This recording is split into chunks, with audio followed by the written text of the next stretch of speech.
everybody. It's another episode of the Nonprofit Show. We're really excited to have Doug Paul with us. He's going to tell us why nonprofits lose momentum. We've kind of all been there, but maybe we don't understand why and how we got there. So Doug's going to explain to us what he sees, how he sees it, and why we should see it too. I want to make sure that we thank all of our partners: Bloomerang, American Nonprofit Academy, Staffing Boutique, Your Part-Time Controller, Third Sector Company, JMT Consulting, and Intuit QuickBooks. I'm Julia C. Patrick, CEO of the American Nonprofit Academy. Super excited to have Doug Paul. He's the founder and CEO of Impact Co. Welcome. Good to be here. Thanks for having me again. Hey, it's really fun to talk with anybody who's in our space who's also written a book. And in the green room, you and I were chit-chatting about the process. Talk to us about Built for Impact, because it's a little different of an approach, isn't it? Yeah, so we had 4 collaborating authors on this process that ultimately turned into the book Built for Impact. And if you've ever done things collaboratively and you're doing things with people you work with regularly and are friends, it can be a really beautiful process. It can also be one of the most frustrating things that's ever happened. And I got the joy of experiencing both of that and reading comments from a good friend of mine that was like, if we landed plane on this, I'm out of this whole project together. Oh, I think he was just frustrated at the moment. But if you've worked collaboratively with people, sometimes it feels like that. And love the final product. Not sure all of it was the most enjoyable, but how it is. Doug, it speaks volumes about what we have to do in everyday workaday world life, especially in the nonprofit sector, and that we have to work together, maybe with an employee or a donor or a client or another organization. And so, yeah, I love that you were honest about that, because it is a challenge. And it's a pretty interesting thing to kind of start with. Let's talk about the gaps that we can oftentimes find ourselves with or in trying to cross when it comes to mission and vision and the operations and our results. Help us with this. I think we feel these gaps. There's like an internal angst to some of those gaps, but I also think that there are like very concrete results. So like upstream and downstream, if you will. I think one of the things that has really been beneficial the last 20 years in the nonprofit sectors, I think we've gotten much better at articulating things like our vision and our mission. And we've got like really sticky phrases and they're catalytic and we remember them. They look great on the wall. But then when we actually look at some of the like results, the KPIs, the lag measures, there's a gap between what we're saying we want to happen and what actually happens. And then when we look, on the other side of that continuum, we might be thinking about, okay, we have deadlines that we have for very specific projects or things that we want to see happen every single week. And I think, sadly a little bit in the nonprofit sector, the lack of follow through, missing deadlines and accountability is oftentimes really present. And so those two things and a lot of things in between are, I think, connected to each other. It's really interesting that you would say that, because it seems to me in this sector, it's so easy for us to jump from fire to fire and to be able to find that stillness to say, nope, we got to, pull back a little bit and stick, as my mother would say, stick to the knitting, right? Like, how do we come back? It's really hard when we're kind of in a trauma-oriented, high risk, high reward environment. Yeah, I think one of the questions that we're asking when we're having a question, almost a conversation about what's normal, like what does normal feel like in a work week? If normal feels like, hey, it's pretty normal that we have last minute scrambles. It's pretty normal that we're kind of moving from fire to fire. If it's pretty normal that we're usually reactive and not proactive, that what we're talking about in some ways are systems issues. There's that famous quote about how like everything is perfectly designed to get the results that it's getting. And so if normal are like last minute scrambles, things feel like on Mhm. fire, we're reactive, not proactive. In some ways, that's a systems issue. It's designed to produce that, even if it was unintentional. Right. Yeah. It's really interesting. I love that you said that because I think it gives everybody permission, as you said, to step back and figure out what is the operational aspect versus the emotional aspect, which, is a tough question. It's a It tough is. thing to be to put your ego aside or lean in with your ego and say, what's going on? Well, I think I have actually a lot of empathy for that piece of it, because Yeah. one of the things that you see a lot of times in the social sector is there are not frameworks or systems or playbooks that were built that are native to the nonprofit world. What we oftentimes see is like board members who are successful in the business world or government Yeah. space or other spaces who are like, oh, I've got this framework like EOS that was built outside of the system, and we're going to bring it into the system, but it wasn't designed for nonprofit world. And so like EOS works great in the business world, but it was designed with the end in mind of profit, not an end in mind of impact. And Exactly. so I've just got lots of empathy for that, because it feels like we are the least served sometimes, Yeah. and yet are the most important for like the stitching together of the societal good that we want to happen. Right. I love that you brought that up, and I think anybody who's been around boards enough begins to see that in action, and it's heartbreaking because a lot of times a board member doesn't understand it as well. They're like, "What the heck? I've been so successful, in this business world. Why aren't you listening to me? Why can't we turn this ship around?" Or all of those things. So that kind of leads me into this issue of, you brilliantly articulate this is rising to the vision but falling to your systems. It's part of this arc that we're talking about today. How do we navigate rising to the vision and yet falling to our systems? Yeah, it's again, it goes to a little bit of there is the kinds of people that the nonprofit world attracts are big on heart and big on passion. And I'm not saying this is good, but like they're willing to take what we call a passion pay cut. I will Yep. make less money to to do more in my everyday vocational life. And so sometimes we overestimate like the heart and the passion and what it can do, and underestimate like the operational realities that are necessary if we're going to scale the impact that our heart is really behind.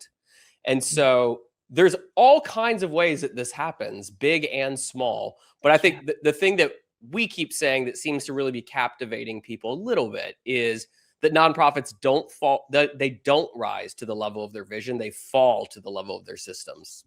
Yeah, that is such a phenomenal observation, and I'm right in there with you. Absolutely. I think this passion piece, frankly, it gets abused, and even Yeah, internally within our own sector, we're like, oh, they'll figure it out. They'll make it work. They're scrappy. Where we would never use those same terms in the for-profit world because we'd never. be afraid they'd walk. We'd be like, we got to come up with more money. We got to give them more resources. We got to treat them like kings and queens. And it's a really interesting aspect that you call us out on that, because undoubtedly it becomes a habit, Well, and then right? it doesn't, when we talk about cultures, whatever is normal for a group of people, what it does is it means that the culture of our workplace is set up to put people in a place where they're not going to succeed. And so Right. when you look at the numbers, we're like, we have almost twice the the lack of retention in with jobs in terms of people leaving. Right. Like the reason I think a piece of that, a big piece, is that we're not setting people up to win. There's an operational, simple system reality that is part of just working that a lot of nonprofits haven't drilled down on yet. And I just don't think heart and passion can bridge that gap. Right. They can do a And little work, but just not a lot of work. yeah, and really, nor should it, right? Yeah, Because that doesn't put us in an equitable position. Yeah, really interesting. I love that you pointed this out. I also want to get your advice on nonprofit success, as we've been talking about. And you have 8 key issues that you think really factor into this. What are Yeah. some of those issues and what should we be looking at? Yeah. So what we did, because can I back up a little bit and Yeah, talk about how we got to this place? So yeah. the one of the organizations that I help lead, our bread and butter, the thing that we do every single day is strategic planning. Like this is Mhm, what we do. So like, and I love the way that we do the strategic planning process. I love the result of the plan itself. But inevitably what was happening over and over is the plan wasn't getting put into place and followed through on. And there's mhm, only so much of that that I think our team could stomach. Where it's like, what's happening on the back end and what can we do to work around that? And so what we started to do is to look at, we'd worked with around 1,300 nonprofits, and we mhm, look backwards and we're asking, okay, the ones that were most successful, what were they doing? Like, what were the differentiators between them that they were doing consistently and differently from everyone else? And that's really where those 8 things came from. And so mhm, there's like a headline component, like mhm, vision, and then there's what were these nonprofits doing differently? And mhm. so I'll just run through them really, really Yeah. quickly, but this is essentially the spine of the book. This is what the book's about. So the first component is vision, but successful nonprofits, what they were doing is they had a clear 5-year attainable slice of the big vision. So it wasn't that they just Mhm, only had a 20-year, it was people can only wrap their minds around 3 to 5 year increments. mhm. And so that's the vision that we're going to be casting, not just the 20-year. For strategy, it was that their strategy was flexible, but always linked to a winning action plan. Um, Interesting. just because you have a strategy doesn't mean it's a good one. Yeah, Genuinely, like you could have a loser exactly. strategy. And Yeah, so what these people had was a winning strategy yeah. and differentiating between goals and strategy. Goals are not strategy. Great. For development, they did not have a playbook that was written in the 1970s that they inherited and it was passed down from like grandmother to mother to daughter. It was like a modern revenue playbook that was built with their DNA, not for someone else, but for them. Good. Love it. Uh, Love it. from the next one was metrics. They had a Mhm. scorecard that had lead measures and lag measures, so Okay. that when something was going yellow or red on their dashboard with their lead measures, they had enough time to change something Mhm. before it impacted their lag measures, the outputs that they wanted to see happen. Um, Love it.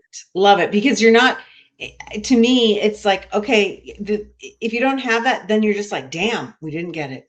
We didn't reach yeah, the goal." and there's And it's no, like, we don't have a time machine. We can't go backwards. yeah, yeah. So that's cool. I love that. Thank you.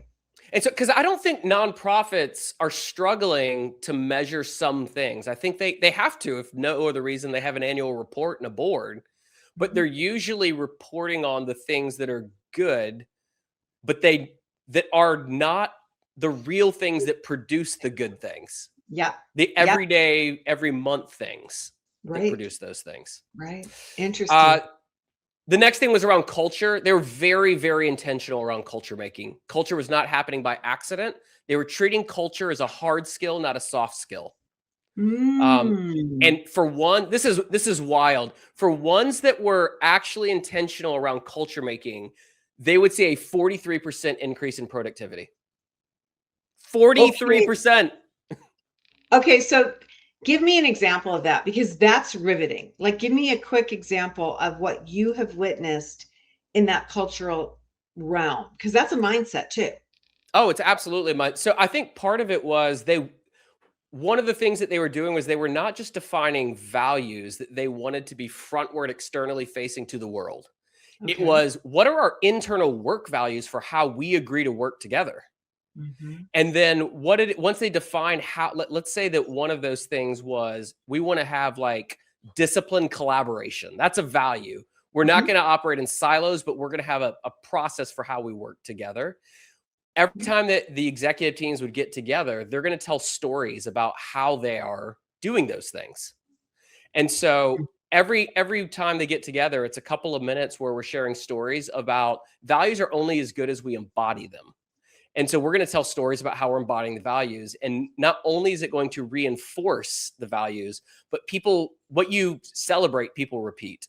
And so it Yeah. drives the values down. Now, that's one example. There are lots of Yeah. different ways To that do are it. like building blocks for culture making, but that's Yeah. an example. If you want people to be collaborative, make it a value and then celebrate when that's happening. Right. Yeah, I love that because it's yeah, that's smart. That's really smart because that's something that, any size team can do. Yeah. You can You don't, you can lean into it without a lot of drama, right? I mean, it doesn't have to be something that you just work on, and then finally put it together. I mean, it can be incremental, and I loved what you pointed out. It's encouraging. yeah. So three more that are Yeah. those 8 things that successful nonprofits are doing consistently and differently. The next one is people. And this is just like a Jim Collinsism that's Mhm. not revolutionary. It's like the right people are in the right seats in the bus, but Mhm. it is donors, staff, the executive director, the board, and key community stakeholders. There are 5 different groupings of people, and they all have to be on the right seats in the bus. We Mhm. oftentimes will have maybe 2 out of the 5, but we need all of them. They all have to be aligned Right. and Right. rowing in the same direction, or else they row Mhm. against each other. Right. And so Love it. that's a big one. And I know you've spent a lot of time talking about some of those things around alignment and the way that like Yep. those things have to be coordinated together, not Mhm. rowing against each other. Yeah. For systems, that there are very simple, this is the 7th one, simple, repeatable core processes that are documented and they're followed. And Mhm. it's just silly operational stuff that matter, like Right. expense reports. How do we do expense reports? What's the simplest way to do it? And let's Right. all do it the same way every time. Right. Because Be this is the consistent. reality. It can take 3 hours to do a monthly expense report or 20 minutes. Which one do you want for your team? Yeah. Right. I love it. Yeah. No one signed up for the nonprofit sector and was like, you know what? I love expense reports. Like, I want to spend 3 hours a week on this. No, we have to No. do it, but let's do it the simplest version so that if we have an audit, it's real easy and we're fine. Yeah, we're ready to go. Okay, awesome. I love that. Again, it's very commonsensical, but it's Yeah. when it's articulated and everybody can be on board. And to your key 6, everybody's rowing in the same direction. Yeah. And then the last one's just around rhythms. It's just repeatable cadences that trigger Okay. impact outcomes. A lot of nonprofit work is actually very predictable. And once Okay. you learn this, like the way and the cadence for the things that produce the best outcomes, you can reverse engineer your calendar towards that. And so the calendar becomes your engine through the decisions that you make. And that really only takes place when you can step back and ask, what's producing the biggest amount of impact? And then how do we design a system around that? And then our calendar around that. And so that's really what the book is Mhm. about. It's looking through those 8 things and then breaking it down very practically, not conceptually, but practically. Right, right.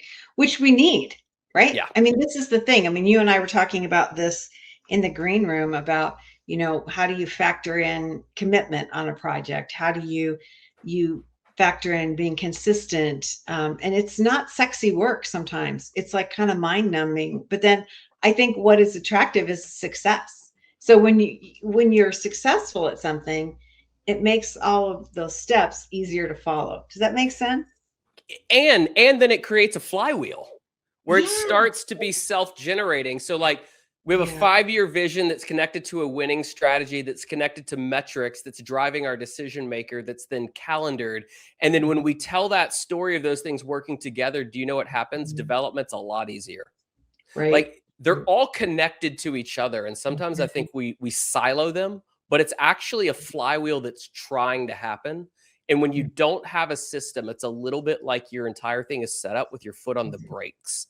And so Right. step one is like, what if you just release the brake? And then the question is around momentum. And then what happens if you start to put gas behind it? And that's what a Right. good system for a nonprofit will do. A simple system, but a good one. Right.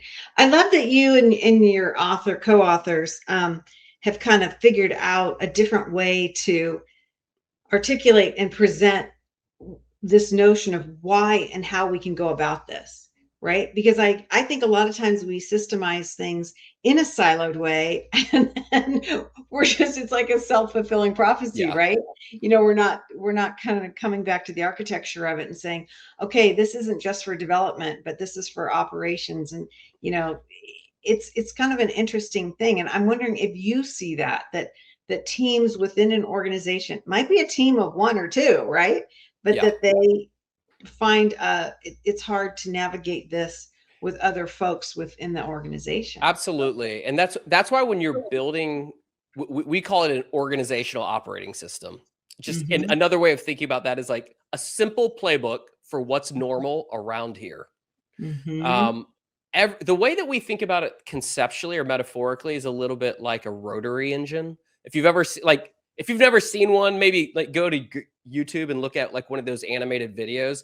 But it's like a block within a circle within a triangle, and they're Mm-hmm. all moving interchangeably together at the exact same time, and it's really complex, but it's Mm-hmm. beautiful to watch in its simplicity as well. And Mm-hmm. all of these like interchangeable moving parts are Mm-hmm. all only in service to one thing: moving a car forward.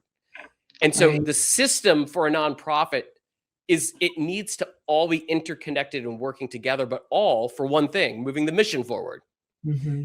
And Mm-hmm. I think that sometimes is something that we miss a little bit, is when we silo, it's like throwing sand into the gears of the engine. Yeah. Yeah. It's an interesting aspect because it seems to me like it's somewhat of a human condition that we silo, within our lives, and it's a power issue. I'm going to run the accounting department, and so by God, that's my baby, and Yeah. I'm not going to let anybody else tell me what to do, or I'm going to run operations or this or that. I mean, it's a really hard thing. So how do we, as we're wrapping up our conversation today, how do we think about this in terms of using that word clarity? I mean, you're advising us that clarity is a survival skill. What does that mean to you? Yeah. I mean, I think we were actually talking about this in the green room Yeah. earlier. I think like clarity is such an important piece because number one, um, when there's ambiguity or when it feels like you're in a mist, everyone else feels like they're in a fog. But it Mm, also, what it does is it allows you in many ways to make good, clear-eyed decisions around where it is that you want to go, even when they're hard decisions. And so right. when you're just making decisions because everything feels like it's on fire, you may not actually be making the best decisions, and they might be smoky because there's fire, and where there's fire, there's smoke. And Yeah. so, in some ways, some of the most important work that we can do as leaders is periodically pull away, see the whole board, try to get clarity on what's happening and why, and then make some decisions. And I Mhm. think that's a really key part of all of this is our own internal mechanisms as leaders oftentimes puts pressure on us to stay in the fire, stay in the day to Yeah. day, because we feel the pressure mounting. But Yeah. sometimes we are actually not serving the people that we're serving in their mission well in doing that. There might be short term results, but the long term results are actually working against that. Right. I love that. I love that perspective and those comments, because I think it's so hard when you're in the middle of that fire. And I love the way you phrase that, to get through the smoke. Yeah. Yeah, it's really powerful, and there's got to be so many leaders listening or watching this episode of the Nonprofit Show saying, "Yeah, that's where I'm at." Yeah. That's my pain point.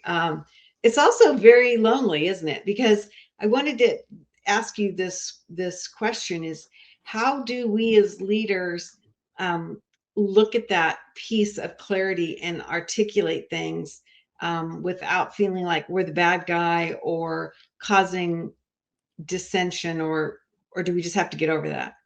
I mean, I think it's sort of two things at the same time. Hmm. One is what you just said, like you're going to have to get over it. Leaders sometimes Yeah. have to make tough calls. Yeah.